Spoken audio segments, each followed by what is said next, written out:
Duplex Tchamba. Il est le présélectionné par le coach Rigobertson pour représenter les Lions indomptables au Qatar. Quand on veut jouer seul match au Qatar, on cherche 30 joueurs qui sont en confiance pour sélectionner et on prend 23 qui sont prêts, physiquement, mentalement, je veux même dire, qui sont barrés pour la Coupe du Monde, qui ont le remblai, qui savent que porter le maillot vert ou jaune avec la griffe du lion sur le maillot, c'est un devoir de la nation. C'est pas. Est-ce qu'aujourd'hui Duplex Tchamba répond à ce profil-là? Il est défenseur, mais c'est pas ce défenseur-là qui a l'ADN de l'équipe du Cameroun, malheureusement. Ça manque beaucoup de choses, ça manque beaucoup de sérénité du Duplex Tchamba. Cette saison, on n'a pas trop parlé de l'homme.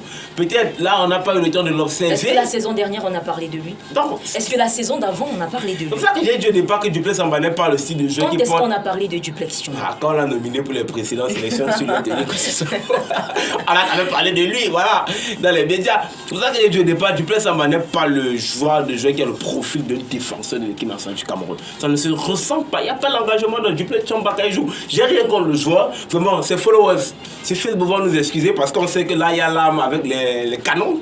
Vraiment pour bombarder, mais j'ai rien contre le joueur. Mais quand on regarde la chaîne défensive, même c'est moi qui a joué face à l'Ouzbékistan et face à la Corée du Sud, vraiment on vient qu'il n'y a pas la place pour Duplex Tchamba dans cette charnière-là. Enzo Ebossé, Noutolo, Faye Collins, Jean-Charles Castelletto, Mike Ngadogadji. Ces gars-là peuvent faire le boulot. Et si on rajoute peut-être un Oyongo Bitolo, malheureusement qui lui aussi n'est pas très bon, ça peut faire quand même beaucoup pour qu'un Duplex Tchamba vienne avoir sa place là à l'intérieur. Mais maintenant, on ne va pas mettre la charrue avant les bœufs. On attend d'abord voir la liste complète des présélectionnés. Peut-être là, si on a peut-être un bon joueur qui manque, on s'interrogera donc pourquoi tel à la place de l'autre. On attend peut-être les communiqués vont fuiter. Et là, c'est bien. C'est bien qu'on a dans le communiqué parce qu'après, on ne nous dira pas que le mail n'est pas arrivé dans la boîte du joueur.